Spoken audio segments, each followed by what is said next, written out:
ആരാണെന്ന് പറയൂ. ചോദിച്ചത് കേട്ടില്ലേ? ആരാണെന്ന് പറയൂ.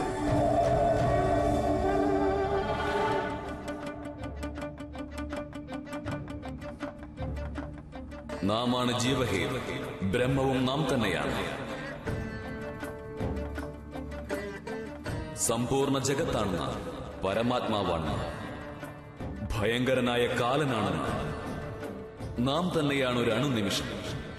നാം അമരനുമാകുന്നു. എല്ലാ വ്യക്തികളുടെയും മൃത്യുവിന് ഹേതുവും നാം തന്നെയാണ്. നാം മഹാപർവ്വതമാകുന്നു. സൂക്ഷ്മമായ തൃണവും നാം തന്നെ. ആകാശവും ഭൂമിയും നാം തന്നെയാണ്.